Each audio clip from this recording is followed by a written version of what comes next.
Solidarité, engagement, bénévolat, Radio Fidélité au cœur des assauts.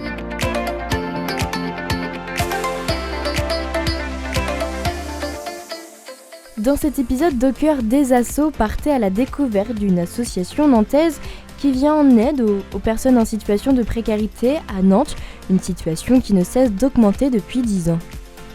Bonjour Armelle Roland, vous êtes vice-président de l'association Fraternité et l'écoute de la rue. Et dans votre association, c'est des personnes qui sont de tout âge, qui sont... Vous parlez des bénévoles ?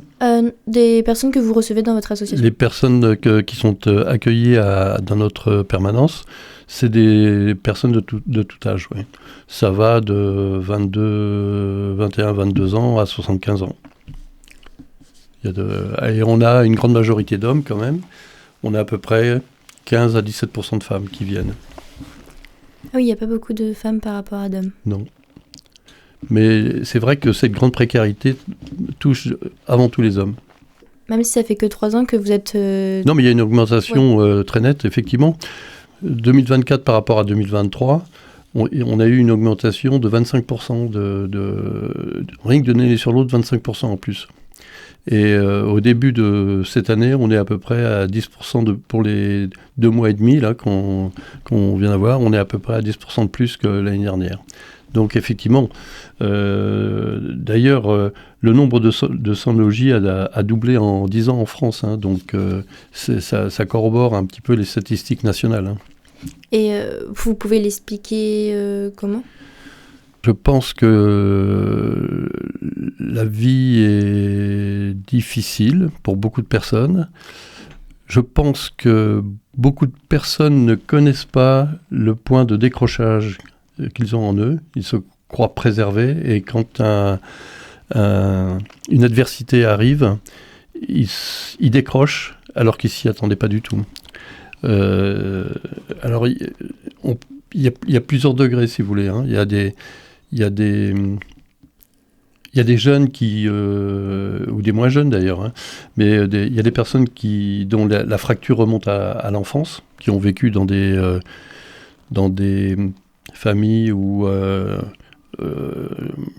il y avait des addictions, l'alcool, la violence, le divorce, le chômage, enfin tout ce qui peut déstabiliser effectivement, et ce qui fait que quand ces personnes arrivent à l'âge adulte, ils sont complètement déstructurés et ils ont énormément de mal à rentrer dans la vie professionnelle. Et quand ils y rentrent, la plupart du temps, ça va être pour des petits boulots où ils ne vont pas rester longtemps. Donc ils sont en perpétuel recommencement, ils n'arrivent pas à structurer véritablement leur vie. Après ça peut arriver aussi au moment de l'adolescence. C'est un peu l'âge des premiers amours, des personnes qui sont très sensibles et qui vont être extrêmement marquées par une rupture amoureuse ou choses comme ça. Ça peut être des adultes qui perdent un emploi, qui entraînent le divorce, qui entraînent la perte de la maison, la fin des droits, etc., et qui se retrouvent dans la rue, et qui s'alcoolisent ou qui se droguent, et voilà. Donc c'est toujours... ce sont des cheminements, des chemins qui sont très très variés en fait, hein, et qui sont... il y a de multiples raisons qui entraînent à la rue, et il y a toute une diversité de caractères aussi qui font que voilà, c'est toute une population hétéroclite. Merci beaucoup. Je vous en prie. Demain, toujours en compagnie d'Armelle Roland, on évoquera avec lui comment soigner cette fracture sociale.